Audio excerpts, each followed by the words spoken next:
የአሜሪካ ትልቁ የህዝብ ግድያ የተፈጸመው በድንገተኛ አደጋ መሆኑን ያውቃሉ? እንግዲያውስ ይህን ቪዲዮ አብረን እንመልከት።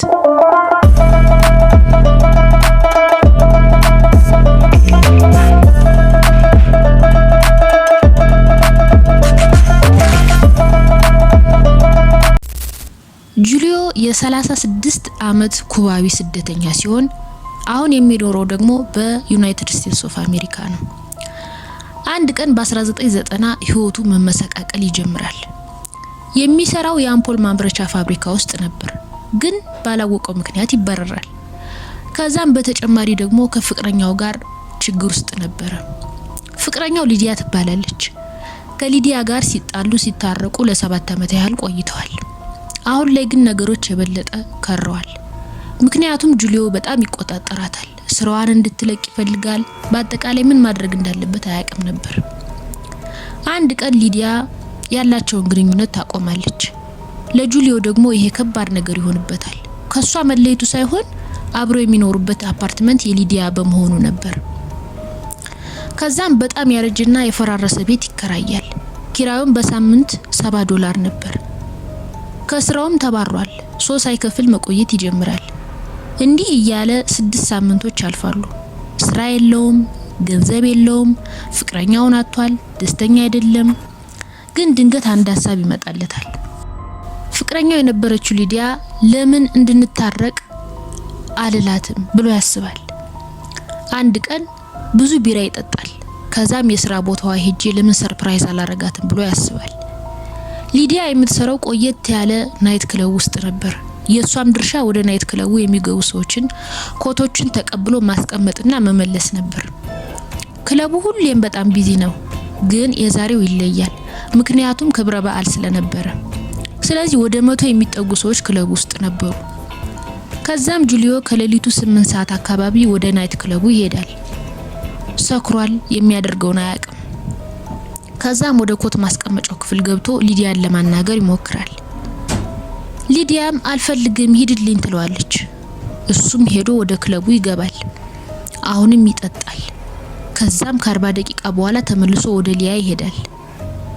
ከዛም ፍቅረኛ እንደያዝሽ አውቃለሁ፣ ግን ችግር የለውም፣ እኔና አንቺ እስከምንሞት አብረን እንሆናለን ይላታል።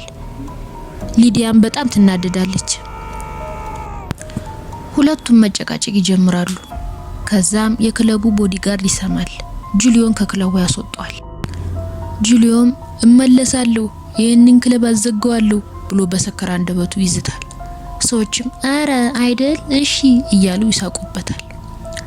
ጁሊዮም እዛው አካባቢ ወደ 30 ደቂቃ ያህል በሰከረ አእምሮ ምን ማድረግ እንዳለበት ማሰብ ይጀምራል። በጣም ይናደዳል። በገርል ፍሬንዱ፣ በቦዲጋርዱ፣ በሆነው ነገር ሁሉ እያሰበ ያብዳል።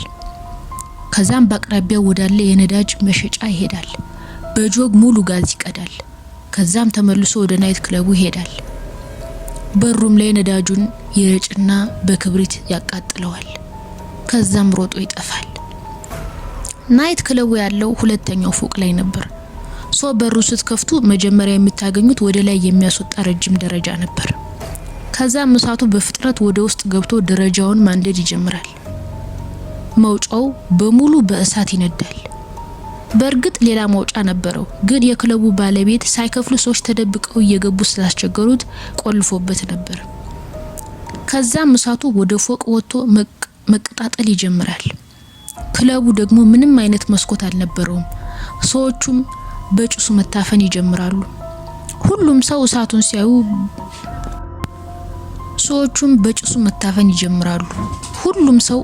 ሲያይ በመደናገጥ መጮህ ይጀምራል። ወደ ደረጃው ሲሄዱ ይወድቁና መረጋገጥ ይጀምራሉ። ታዲያ ሊዲያ ታችኛው ቦታ ላይ ተሰራ ስለነበረ ምንም አደጋ ሳይደርስባት ትወጣለች። ሌሎቹ ሰዎች ግን በፍጥነት መውጣት ስላልቻሉ ሁሉም በእሳት ይቃጠላሉ። ከዛም የእሳት ቃጠሎ ሰራተኞች መጥተው እሳቱን ያጠፉታል። የተረፉትም ከሊዲያ ውጪ 5 ሰዎች ብቻ ነበሩ። 87 ሰዎች ግን በዚህ እሳት የተነሳ ይሞታሉ። ጁሊዮ ደግሞ ወደ ቤቱ ሄዶ ተኝቷል። ልብሱ በሙሉ ጋዝ እየሸተተ ነበር።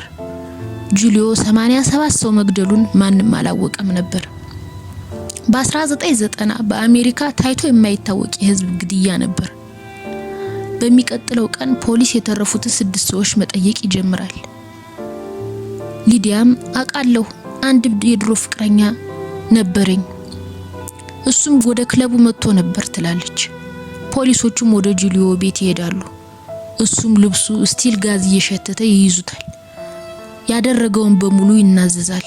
በ87 ሰዎች ነፍስ ማጥፋት የእድሜ ልክ እስራት ይፈረድበታል። እሱም ክለቡን የማዘጋት እንጂ ሰው የመግደል እቅድ እንዳልነበረው ይናገራል። ወይ ጉድ! ሌሎች እውነተኛ አስገራሚና አስተማሪ ታሪኮችን እንዳቀርብላችሁ የወይ ጉድ ቻናላችንን ሰብስክራይብ፣ ላይክ፣ ሼር አድርጉ።